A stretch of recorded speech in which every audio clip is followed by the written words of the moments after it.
Hello, today we're talking domestic help. If you're concerned or less concerned about the safety of children, let's talk.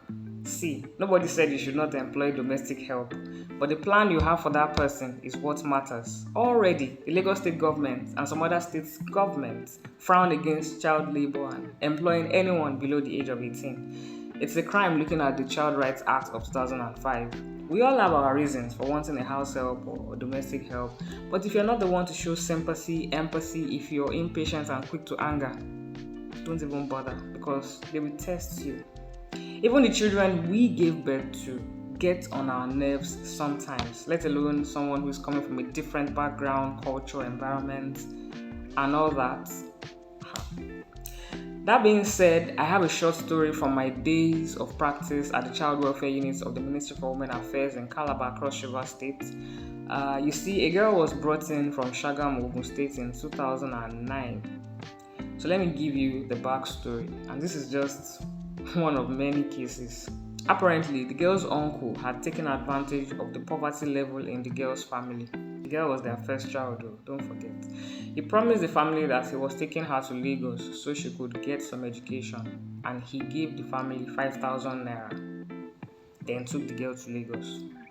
Somehow, the girl landed in Abeokuta that same year in 2005. She had a madam who was running a bar, which meant exposure to a lot of men. At the age of 11, she was already exposed to child labor. 2 years later, she left and started working for another madam who was selling cement at Shagam. During the day, this girl would hawk drinks for her boss. According to her uncle never even showed up to even check on her. And there was no way she could reach her parents because they didn't have a phone. By 13, she was already exposed to sexual abuse by other boys hawking on the streets, and somehow she became emotionally hardened. What do you expect? Long story short, she got into a fight in front of a police station in Shagam. And that was how they decided to repatriate her back home in Cross River State. That was how I met her, obviously. It took me 3 days to get to talk to this girl because she wouldn't talk to anyone. If you ask her this, she'll be looking at you. She would not even answer. So later, I got to do my assessment and I spoke to her in Yoruba. That was the only way I could get through to her. And after my assessment, I concluded that she was a victim of abandonment due to poverty. No real value was added to her life. She was reunited with her family that same week or the following week, I think. I recommended counseling to foster her rehabilitation, and another officer took over, and that was it. Now, going back to our discussion, if you don't feel comfortable paying salary to an adult in your home, you might as well adopt a child and ensure that they pick up a skill, or you enroll them back in school if you can.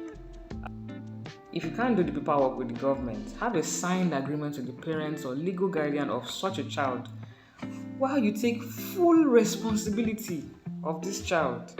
It shouldn't be that difficult. Now watch out for my follow-up video on 5 things to do before bringing in a domestic help into your home. Appreciation alert! In today's message, we would like to appreciate the Slum to School Africa and its founder, Mr. Otto Orodam, for the constant efforts put into humanity through the education of the less privileged children for more than 10 years now, more than a decade now.